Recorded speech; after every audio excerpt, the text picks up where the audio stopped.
नमस्कार दोस्तों, स्वागत है आप सभी का हमारे चैनल जिसका नाम है रेल एरना। तो चलिए आज की डेट की न्यूज़ अपडेट के बारे में बात करते हैं। सबसे पहले न्यूज़ निकल के आ रही है कि रेलवे 1100 पे यूडीएफ चार्ज वसूलेगा, यानी आपको ट्रेन का सफ़र अब थोड़ा महंगा हो सकता है। 1100 उन स्टेशन होंगे जिसमें ट्रेन ज़्यादा चलती हैं, भीड़ भाड़ रेलवे स्टेशन है।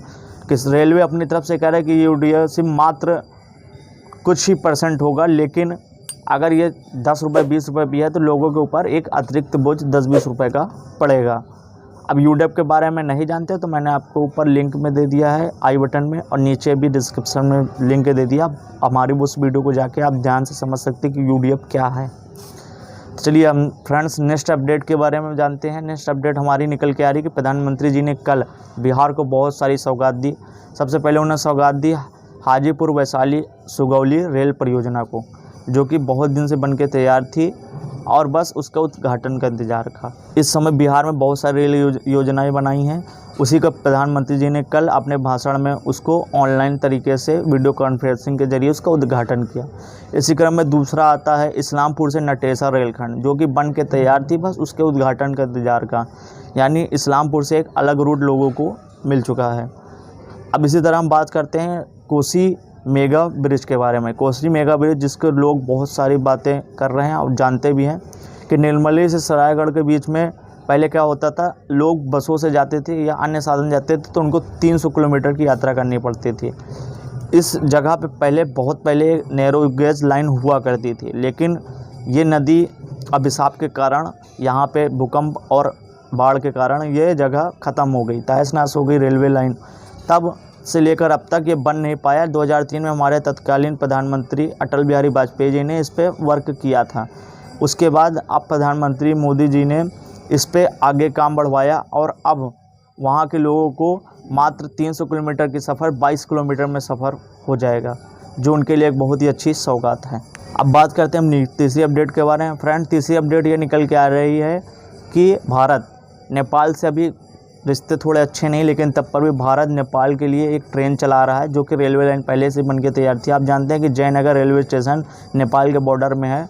जयनगर रेलवे स्टेशन से कुर्था जंक्शन, जो कि नेपाल में पड़ता है, वहां तक जनकपुर धाम तक भारत ने 2 डेमू ट्रेन नेपाल को सौंप दी है। अब उसका उद्घाटन नेपाल कब करेगा ये नहीं मालूम, लेकिन कोशिश की जा रही है या पता चल रहा है कि अक्टूबर के पहले सप्ताह से वहाँ ट्रेनें चलने लगेंगी, यानी भारत जल्दी नेपाल से ट्रेन के द्वारा कनेक्ट हो जाएगा। अभी तक बस के द्वारा कनेक्टेड था। जनकपुर, जो कि माता सीता जी का जन्म स्थान है, वहाँ तक बस चला दी है। यूपी से बस एक बस नेपाल के लिए चल रही है। इसी क्रम में अब रेलवे लाइन भी भारत से नेपाल के लिए जुड़ जाएगी। बात करते हैं अपने अपडेट के बारे में। अगली अपडेट निकल के आ रही है फ्रेंड्स कि उत्तर रेलवे अपने यहाँ से 70 ट्रेनों को पूरी तरह से बंद करने पर विचार कर रहा है।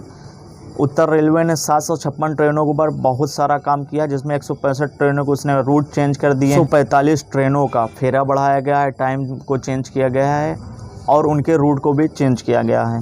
68 ट्रेनों को उनका रूट विस्तार कर दिया गया है, यानी अगर वो एक स्थान दूसरे स्थान जाते तो उनको दूसरे स्थान से और आगे बढ़ा तक चलाया जाएगा। साथ ही साथ 12 नई ट्रेनें चलाएगा उत्तर रेलवे, जिसमें से ज़्यादातर ट्रेनें पैसेंजर ट्रेनें होंगी। और अभी तक 121 ट्रेनों को बंद करने का प्रस्ताव भेजा गया, जिसमें 70 पूर्ण रूप से बंद हो जाएंगी। अब हम बात करते हैं अपने अगले अपडेट की तरफ। अगले अपडेट निकल के आ रही है फ्रेंड्स, अब दिल्ली की तरह IRCTC अपने जो खान पान का किचन है, बेस किचन, वो अब कानपुर में भी लगाने की योजना बना रहा है। अब कानपुर में जब लगाएगा तो उसका उत्पादन वो पर डे 10,000 पैकेट के लक्ष्य पे चल रहा है। जब इससे और उसने एक पारदर्शी योजना लागू की है रेलवे ने कि अब अगर यात्री चाहे तो अपने मोबाइल पर ऑनलाइन IRCTC के बेस किचन का खाना बनाने से लेकर पैकिंग तक का सारा वीडियो अपने मोबाइल पे देख सकेगा और ये तय कर सकेगा कि खाना भारतीय रेलवे में कितनी गुणवत्ता के साथ उसे मिल रहा है, क्योंकि वो जितना पैसा वो पेड कर रहा है उस हिसाब से उसको खाना सही मिल रहा है या नहीं मिल रहा है, या खाने में हीला हवाली या खाना गंदगी से बन रहा है। ये सब चीज़ें आपको ऑनलाइन पता चल जाएगी।